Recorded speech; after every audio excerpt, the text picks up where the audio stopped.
Hello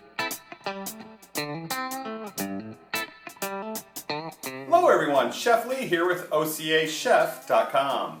Today I'm going to be making lentil burgers right into our cast iron pot right here. So away we go. 2 cups of lentils, as I said. 6 cups of vegetable stock. Now the vegetable stock, we use a really good one here, a nice organic vegetable stock, but it does have a little bit of sodium in it. You know, while it is fat-free, it is certainly not sodium-free. So that's why you don't see me adding salt here. So then we just have all the rest of the spices. Just throw them all together in here. And our teaspoon of pickled pepper. And that's it. I'm going to put this on the stove and we're going to simmer for about an hour and a half until the lentils are fork tender. Okay, the lentils are finished cooking now, and we've actually cooled them down to room temperature. We cooked them all the way to sec. What that means is we cooked it until all the liquid was gone. Because we're going to turn it into a burger, into a veggie burger, we wanted to cook it down quite a ways. Now the other ingredients we're going to put in here, we're going to put all this in a food processor. A couple cloves of garlic, half an onion, half a jalapeno, a small bunch of parsley, just regular curly parsley. And this is 2 teaspoons of chia seeds, which have been bloomed with 2 tablespoons of water. Over here we have the spices that we're going to put in. Same rundown of spices that we put into the mix earlier actually. Then I have 1 cup of panko breadcrumbs here. So add a little bit of panko breadcrumbs to the mix as well. So all we do is put all of this into our food processor bowl. The chia seeds actually act like the egg in the mixture. And to make it truly vegan, you don't want eggs in here either, no animal product, right?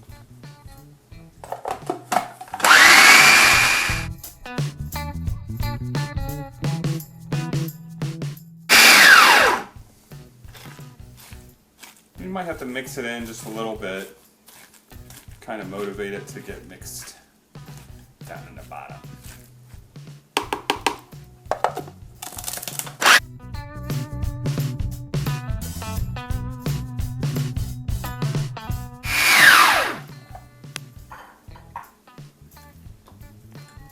Yes, look at that consistency. See how smooth that is? You can still see just little bits of the panko breadcrumb, but we're going to let this rest for a good 15 to 20 minutes, and it'll thicken up a little bit because the breadcrumbs have incorporated into the mixture, and they need to bloom throughout the mixture just a little bit to thicken it just a little bit more, so we can form these then into patties. So, because we're making them into burgers, right? The consistency of the mix is just right for making the patties now. And you can see we have a pan, a cast iron pan sitting here all smoking hot. I'm just going to add a little bit of olive oil to that. Just a little touch on the bottom. Kind of push it all around. And then we're going to fry up a burger or 2 here. And you can see exactly how they turn out. This is how I prefer to do it. Just put a couple of scoops in your pan and just kind of push it down, and with 2 spoons just form it. Being careful you don't burn yourself, obviously. But I found that this, for veggie burgers, this is really the best way to form them. Just put them right in the pan. And looks like I read this.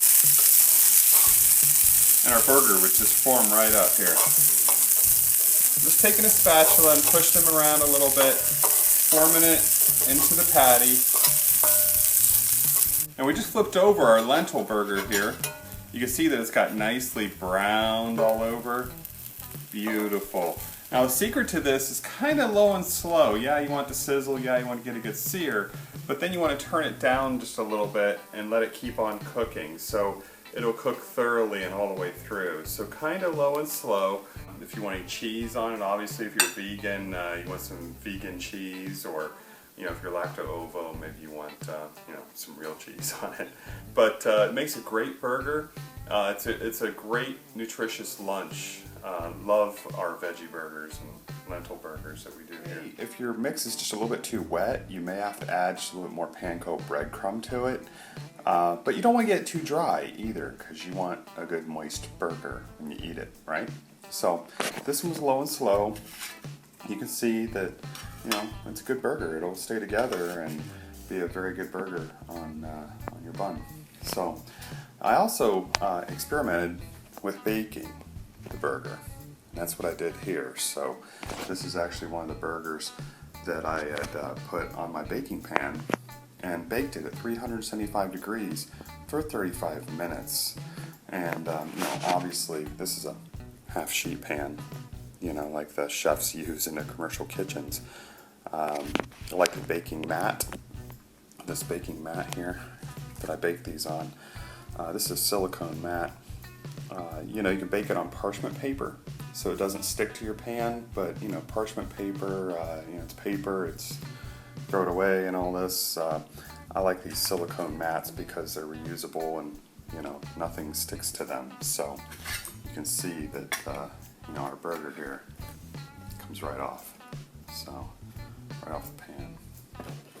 And anyway, obviously if you're having some friends over, what have you, you know, you can do like 6 of those, you know, you just line them up, you know, like 1, 2, 3, 4, 5, 6 on your pan, and you can fit 2 of these pans in an oven, so therefore you can do a dozen of them at a time.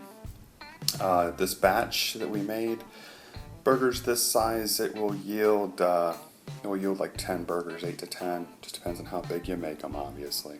Have fun with it and enjoy. Bye-bye.